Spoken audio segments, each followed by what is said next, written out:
Hi!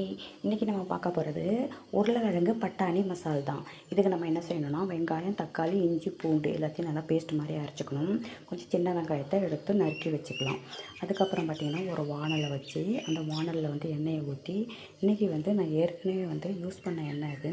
அந்த எண்ணெயை நம்ம இம்மிடியேட்டாக யூஸ் பண்ணிடணும். அதை தான் போட்டிருக்கேன்.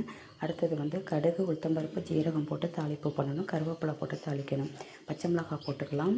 அதுக்கப்புறம் கொஞ்சோண்டு வெங்காயம் கட் பண்ணி வச்சுருக்கோம்ல, அதையும் போட்டு நல்லா வதக்கணும். வதக்கினதுக்கப்புறம் கொஞ்சோண்டு பெருங்காயத்தூள் போட்டு கருவேப்பிலை போட்டு நல்லா வதக்கினதுக்கப்புறம் இந்த பேஸ்ட்டு ரெடி பண்ணி வச்சுருக்கோம்ல, அந்த பேஸ்ட்டை போட்டு நல்லா வதக்கணும்.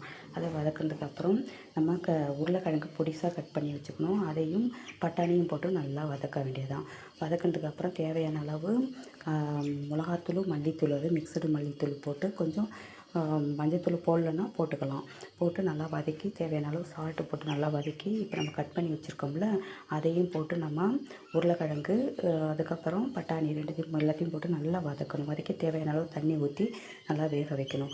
நான் குக்கரில் விட்டுக்கிட்டேன். ஏன் அப்படின்னா, குக்கரில் விட்டால் நல்லா சாஃப்டாக வெந்துருங்கிறதுக்காக குக்கரில் விட்டுக்கிட்டேன். நல்லா சாஃப்டாக வெந்துருச்சு. வெந்ததுக்கப்புறம் சாப்பிட்டு பார்த்தா செம்ம டேஸ்ட்டு. இதை தான் குழந்தைங்களுக்கு சாப்பாட்டுக்கும் சூப்பராக இருக்கும். நம்ம நிறைய செஞ்சு மிச்சம் மீந்ததுன்னா தோசையிலையும் வச்சு மசால் தோசைன்னு கொடுக்கலாம். செம்ம டேஸ்ட்டாக இருந்துச்சு இன்றைக்கி நான் செஞ்சது.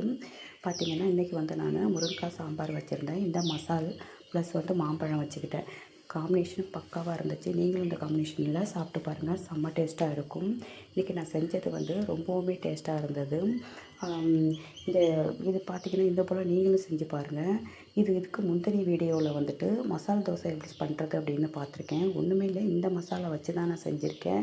இதுபோல் நம்ம மசாலா நம்ம ஏற்கனவே ஒரு மசாலா செய்கிறோம்னா அது மீறுற மாதிரியே செஞ்சிடணும் நம்ம.